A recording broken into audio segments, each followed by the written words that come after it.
Dalam kehidupan sehari-hari, tentunya kita pernah memperoleh penghargaan atas aktivitas yang dilakukan.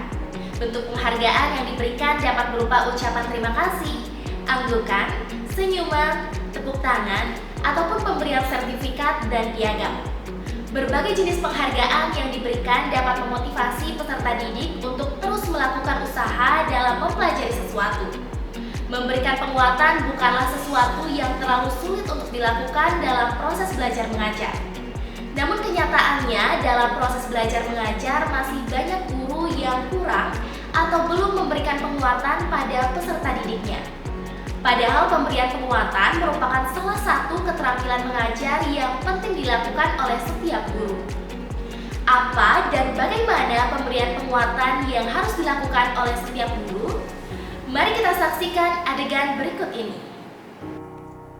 Tujuan pemberian penguatan yang tepat dalam proses belajar mengajar akan dapat meningkatkan perhatian peserta didik, membangkitkan dan memelihara motivasi belajar peserta didik, lalu akan memudahkan peserta didik dalam belajar serta dapat mengontrol dan memodifikasi tingkah laku peserta didik yang kurang positif, dan juga mendorong munculnya tingkah laku yang positif.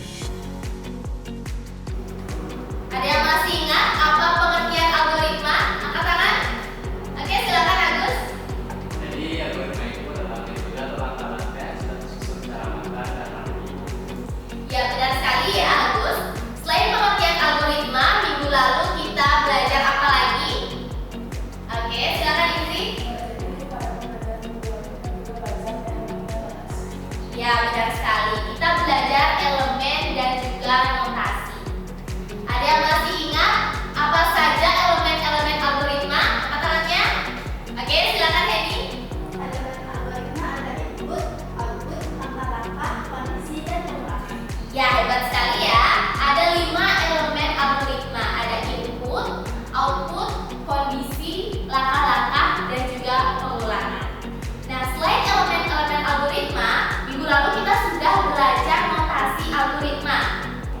Ada berapa notasi algoritma? Oke, silakan Krisna. Notasi algoritma itu ada 3. Oke, apa saja? Yang pertama ada deskriptif, sudut, dan flowchart. Ya, benar sekali. Ada notasi deskriptif, sudokut, dan juga flowchart. Pemberian penguatan ada 2 bentuk, yaitu bentuk verbal dan bentuk nonverbal. Bentuk penguatan verbal dapat berupa pujian, ucapan terima kasih, dan pemberian motivasi atau dukungan. Hebat sekali ya anak-anak. Kalian masih mengingat materi kita minggu lalu.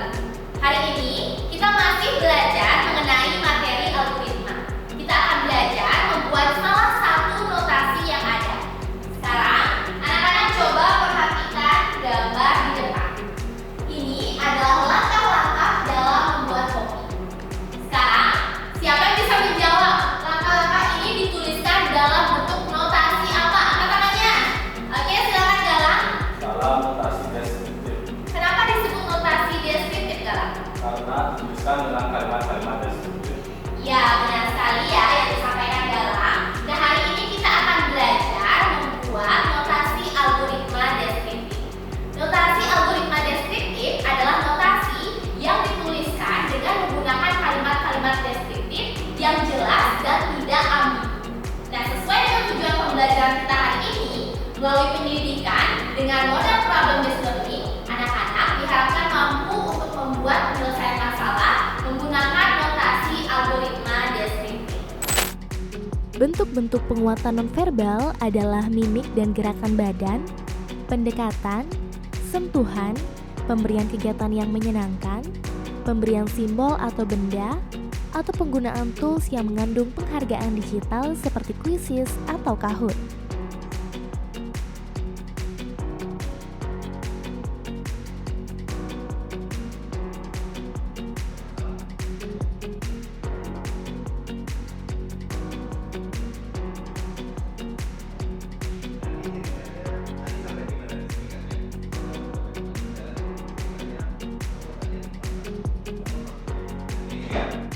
Yang dia kali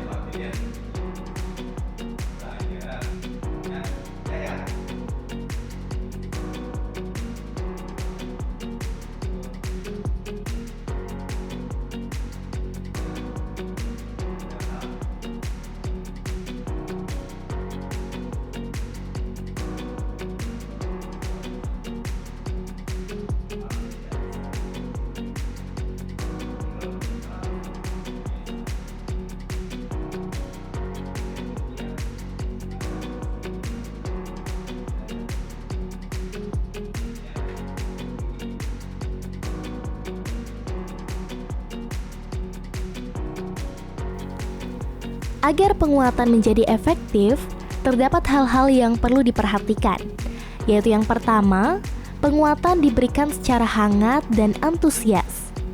Yang kedua, penguatan diberikan pada peserta didik tertentu, individu atau kelompok. Ketiga, penguatan harus diberikan sesegera mungkin setelah peserta didik memberikan respon positif.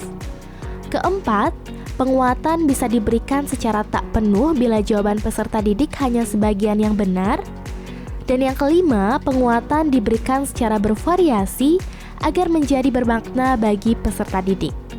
Hal-hal tersebut berguna baik bagi penguatan verbal maupun non-verbal. Lain untuk tidak melakukan bullying ya, yang menyebabkan banyak korban bullying yang harus putus sekolah. Oke, kita cari contoh lagi satu.